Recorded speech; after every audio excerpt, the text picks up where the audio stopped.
আসসালামু আলাইকুম। আজ আমাদের লাঞ্চ হবে নারকেলের দুধ দিয়ে চিংড়ি ঢ্যাঁড়স।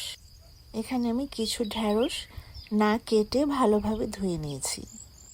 সেই সঙ্গে যেসব মশলা ইউজ করব সেগুলোকেও রেডি করে নিয়েছি।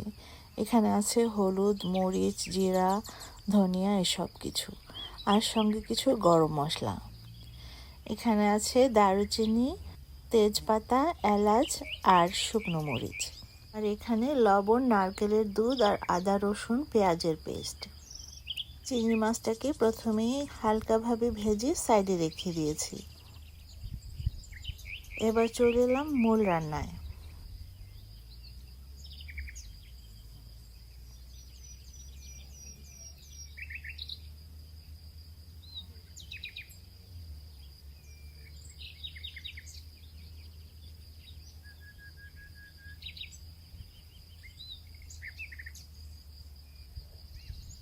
এবারে শুকনো মশলাগুলি দিয়ে দিচ্ছি। এখানে দিচ্ছি মরিচ, হলুদ, জিরা আর ধনিয়া। আমার মনে হয় পরিমাণটা বলার প্রয়োজন নেই। এক একজনে এক এক পরিমাণের মশলা খেতে পছন্দ করেন। কেউ হয়তো বেশি, কেউ হয়তো কম। সুতরাং পরিমাণটা যার যার পছন্দ মতো।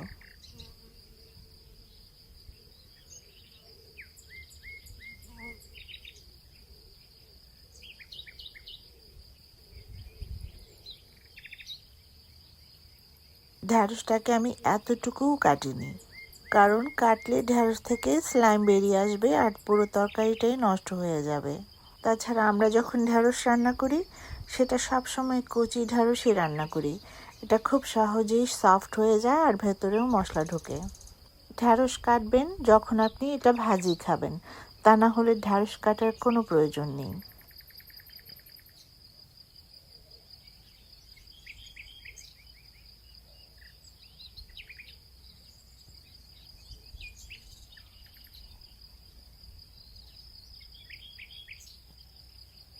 এটা সিদ্ধ হবার জন্য অল্প একটু পানি দিয়ে দিলাম।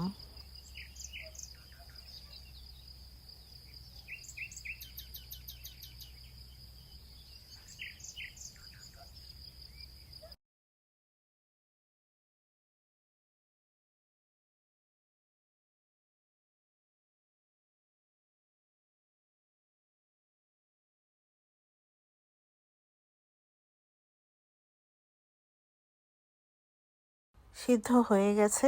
এই পর্যায়ে এসে চিংড়ি মাছগুলি দিয়ে দিচ্ছি।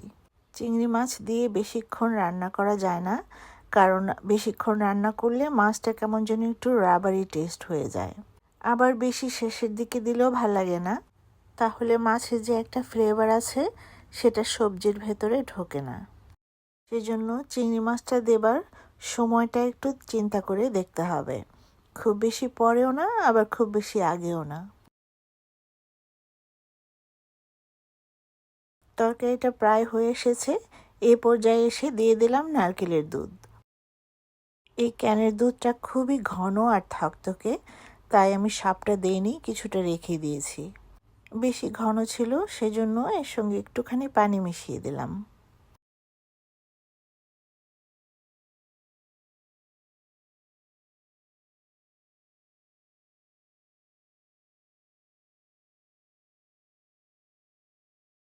ঢ্যাঁড়সের সঙ্গে আলু খেতে আমার খুব ভাল লাগে, তাই আগে থেকে সিদ্ধ করে রাখা কিছুটা আলু দিয়ে দিলাম।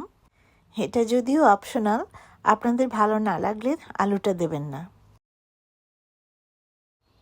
নারকেলের দুধ আর চিংড়ি মাছের সুগন্ধে আমার সারা ঘর ভরপুর হয়ে গেছে।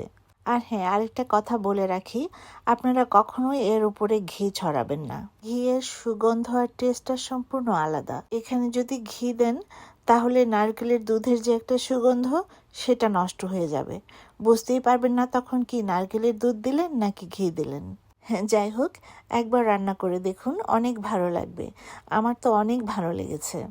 আপনারা যারা ঢেঁড়স খেতে পছন্দ করেন, তারা যদি একটু অন্যভাবে ঢেঁড়স খেতে চান তাহলে এটা ট্রাই করতে পারেন। ঘরে কোনো মেহমান এলেও এটা করতে পারেন। এটা পোলাও কিংবা ভাতের সঙ্গে খুবই ভালো লাগে। আর সবচাইতে প্রয়োজনীয় টিপস হলো, এটা খুব অল্প সময়ের মধ্যেই হয়ে যায়। আজ তাহলে এখানেই বিদায় নিচ্ছি। সবাই ভালো থাকুন, সুস্থ থাকুন আবারও দেখা হবে খুব তাড়াতাড়ি। সে পর্যন্ত আল্লাহ হাফিজ, বাই।